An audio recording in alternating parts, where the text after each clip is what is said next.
Welcome to our deep dive today. We're going to be tackling something that honestly kind of surprised me. Oh, really? Yeah, the connection between Okay. cardiovascular disease and breast cancer. Interesting. Before researching for this deep dive, I had no idea that heart Yes. disease is way more of a threat to women than breast cancer, Yeah, right. even though we hear so much more about breast cancer Yeah. awareness, right? Yeah.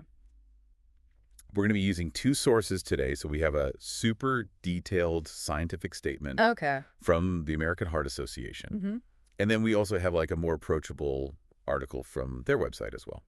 That's good. Yeah. It's good to have different perspectives. Exactly. One for the scientists and one for what's the general public. Totally. Yeah. It's interesting you say that it's surprising. Yeah. Because it really does seem like public perception. Yeah. And the reality of this is They don't match up. totally different. They don't match up at all. Yeah. Cardiovascular disease, or CVD, Mm-hmm. is the leading cause of death for women, Wow. not breast cancer. That's really... And these numbers blew my mind. So in the U.S., Yeah. 9.1 million women are living with coronary heart disease. Okay. But only 3.8 million have breast cancer. That's a huge gap. It's a huge gap, way bigger than I ever imagined. Yeah, and what I think is really interesting is that this was the AHA's first statement that's specifically addressing this connection. Oh, wow. So clearly they recognize the need to raise awareness about this. For sure. Yeah. Yeah, so we know that CVD is statistically the bigger threat here. Yeah. But what makes this deep dive even more interesting is that these two conditions seem totally unrelated. Yeah. But they actually share a lot of the same risk factors. Think of it like a Venn diagram. Okay. There's significant overlap between what puts you at risk for heart disease and what increases your chances of getting breast cancer. So obesity. Exactly.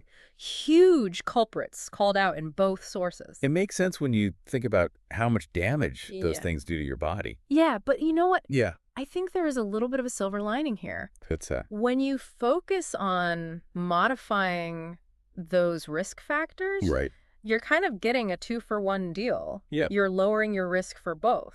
I like that. Yeah. 2 for 1. Yeah. I never thought about it that way. Yeah. And this is another thing that I thought was really interesting. Okay. Some breast cancer treatments can actually have a negative impact on cardiovascular health. The scientific statement dives into this and mentions the risk of developing left ventricular dysfunction. And can you remind me what that is again? Yeah, so it's where the heart's main pumping chamber, which is responsible for sending that oxygen-rich blood to the rest of your body, that starts to malfunction. Gotcha. The statement also highlights the potential for accelerated CVD due to certain treatments as well. That's really important information. Yeah. For women who are already battling heart conditions, that could totally change. Yeah, it could impact their treatment decisions. Treatment decisions, yeah. And that actually brings up a good point about the long-term health of breast cancer survivors. Right. You know, we're seeing more and more women surviving breast cancer now, thanks to early detection and advances in treatment. For sure. But surviving cancer doesn't mean you're totally in the clear when it comes to your health. Right. It's almost like a new frontier in healthcare. Yeah. We're doing a much better job at treating the immediate threat. Yeah. But now we need to address those potential long-term complications that come from those treatments. Yeah. And from living longer with a history of cancer. Exactly. So there's a growing concern about these long-term cardiac complications in breast cancer survivors. Okay, so what can we actually do about all this? Well, the AHA article actually lays out 5 lifestyle strategies that benefit both heart and breast health. Awesome. I thought it was really encouraging that these recommendations align almost perfectly with the guidelines from the American Cancer Society. Oh, wow. So it really reinforces that idea that what's good for your heart is good for your breasts. Okay, so first up is diet. Oh, okay. Seems like the same advice we always hear. It does. Eat your fruits, veggies, whole grains. It might seem simple, yeah, but there's so much power in those foods. What do you mean? They're packed with vitamins and minerals and fiber and antioxidants, all of which protect your cells from damage. Okay, so fruits, veggies, whole grains. Yes. Good. Good. What about the don'ts? Well, Both sources emphasize cutting back on processed meats. Okay, like... Think bacon, sausage. Right, deli meats. Deli meats, all that stuff. Gotcha. They've been linked to an increased risk of both CVD and cancer. So should we be looking more towards, like, plant-based protein sources instead? Exactly. Okay. And another one we hear a lot, yeah. Watch your added sugar intake. Oh, yeah. It's hidden in so many foods and drinks. That is. And it can contribute to a whole host of problems. Like what? Weight gain, okay. inflammation, and even increased risk for these diseases. It's definitely something I struggle with. Oh, yeah. I have like a major sweet tooth. Oh, I hear you. Any tips for cutting back? Reading food labels carefully is a great place to start. Okay. You'd be surprised how much sugar is in seemingly healthy foods. So pay close attention to the grams of sugar per serving. Right. And be wary of those sneaky sources like flavored yogurts, sauces, and even some types of bread. Yeah, so basically just being a more conscious consumer. Exactly. Yeah. Mindful of what you're putting in your body. Totally. Okay, so that's diet covered. Okay. What about physical activity? Okay, so the AHA recommends at least 150 minutes of moderate intensity exercise each week.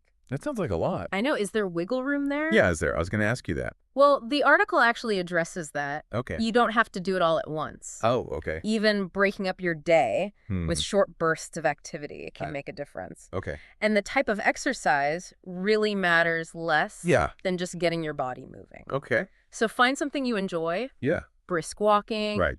dancing, swimming, gardening, anything that gets your heart rate up. And there's benefits beyond just burning calories, right? Oh, absolutely. Like mental health and all that? Huge mental health benefits. Yeah. Bone density, sleep quality. Oh, wow. There's a cascade of positive effects throughout your body. That's awesome. Yeah. Okay, I'm feeling inspired to get moving. Okay. What about people who are just starting to exercise? That's a great point. Or who have, pre-existing conditions. Yeah, it's always a good idea to talk to your doctor before starting any new workout routine, especially if you have any concerns. Yeah. They can help you figure out what's safe and appropriate for you.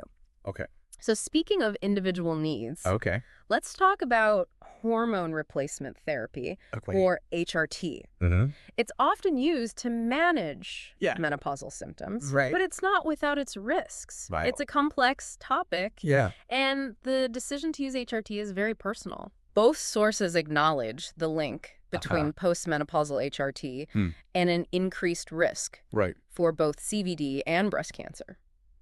So it's not like a one-size-fits-all. It's not. It's about carefully weighing the benefits against the risks. And I imagine there's other options. There are. For managing those symptoms as well. Lifestyle modifications, like diet and exercise, can actually be surprisingly effective at managing those symptoms. And some women even find relief through alternative therapies like acupuncture or herbal supplement. It's all about being informed. It is. And making the choices that are right for you. Absolutely. Yeah. That's what it comes down to. Yeah, it really is about having all the information so you can be in the driver's seat when it comes to your health. For sure. And speaking of being informed, let's circle back to the importance of screenings. Early detection can be huge. Okay, so what kind of screening should we be thinking about? Yeah, so you're right. Mammograms are really important for breast cancer. The American Cancer Society actually recommends yearly mammograms starting at age 45 for women at average risk. But that can change based on your family history and other factors. Okay, so talk to your doctor about that. Yeah, your doctor can help you figure out the right schedule for you. That makes sense. Yeah. So mammograms for breast health? Right. What about heart health? For starters, keeping tabs on your blood pressure is crucial. Right. Regular blood pressure checks are a must for everyone. And what about cholesterol? The AHA recommends getting screened every 4 to 6 years for adults at average risk, starting at age 20. Wait, so even in our 20s? Yeah. We should be getting our cholesterol checked? Yeah, it's about establishing a deadline and catching any potential issues early on. So if you have risk factors, you might need them more often. Right, like family history of heart disease or high blood pressure. Gotcha. So it's all about staying ahead of the curve. It is. Anything else we need to be screened for? Diabetes is another big one. Okay. The recommendation is to start screening at age 35.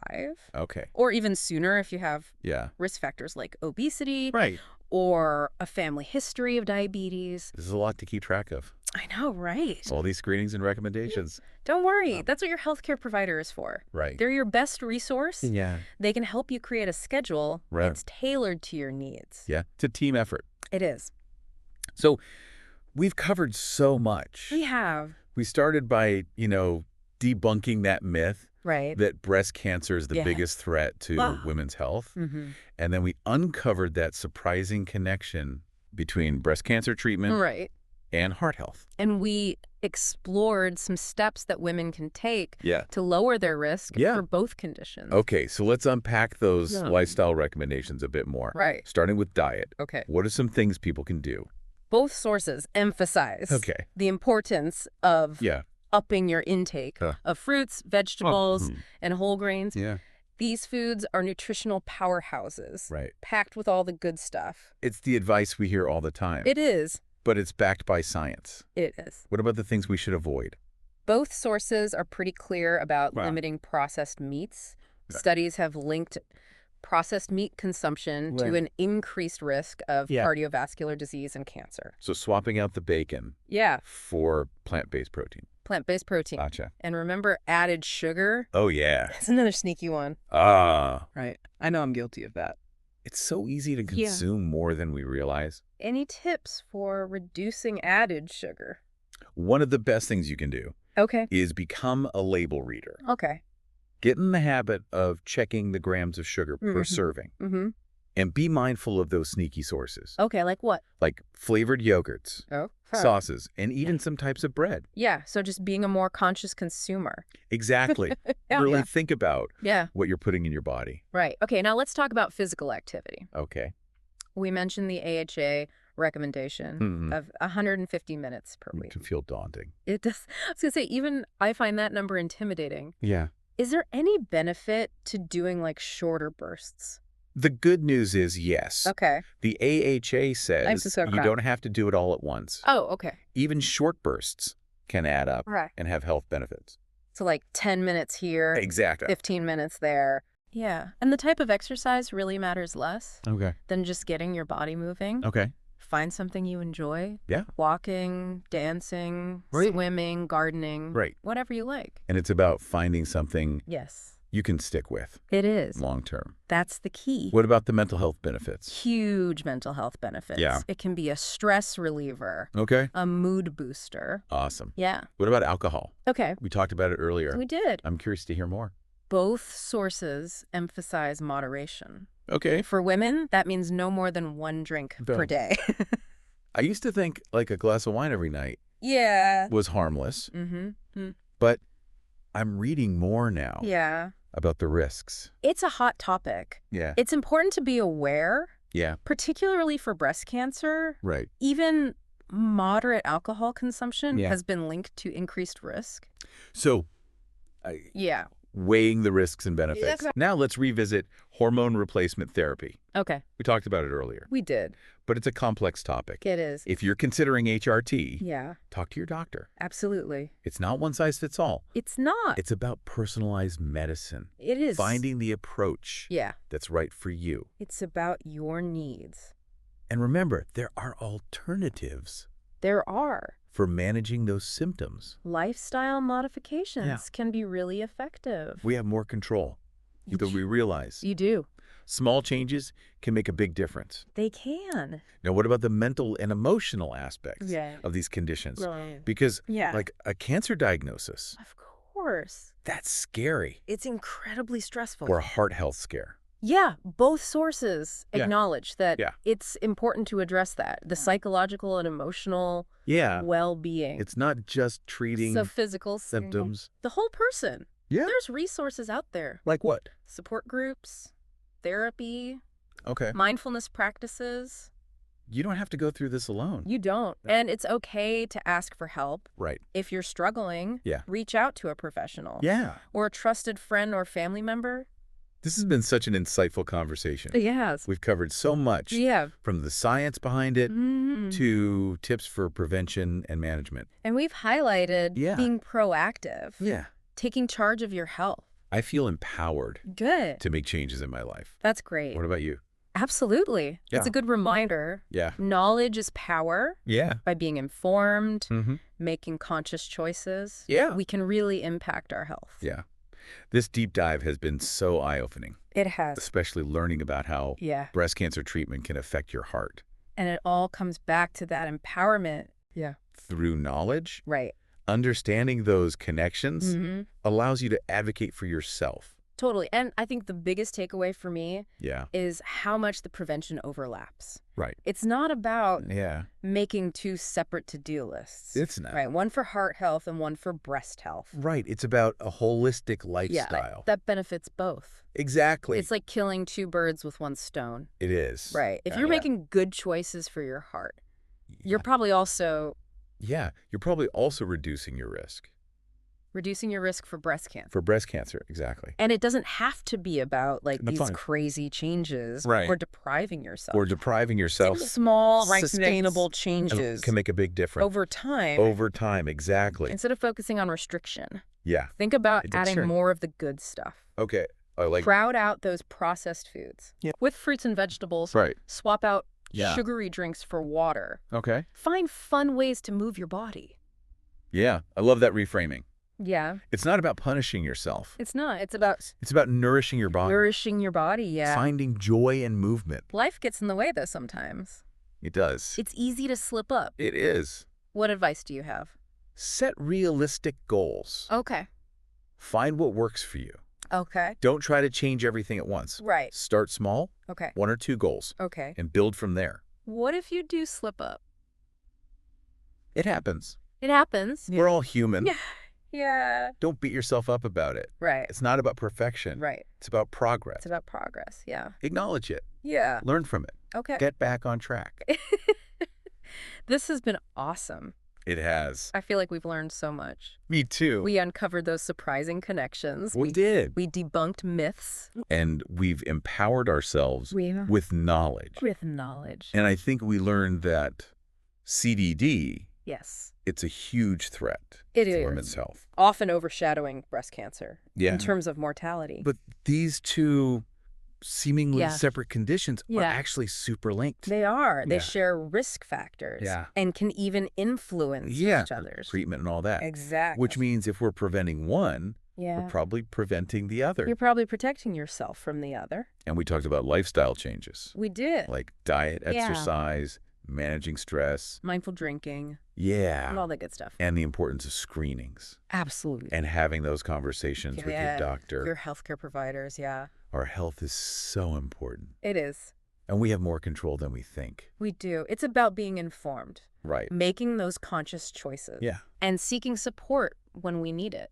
Totally. So we'll leave you with this final thought. Okay. Knowing what you know now. Yeah. How might you reprioritize your health goals? That's a great question. What can you do today to make a healthier tomorrow? I love that. It's never too late. It's not. To start making those changes. Every step counts. So keep exploring this topic. Yeah. Talk to your healthcare provider. And thanks for joining us on this deep dive into the world of women's health.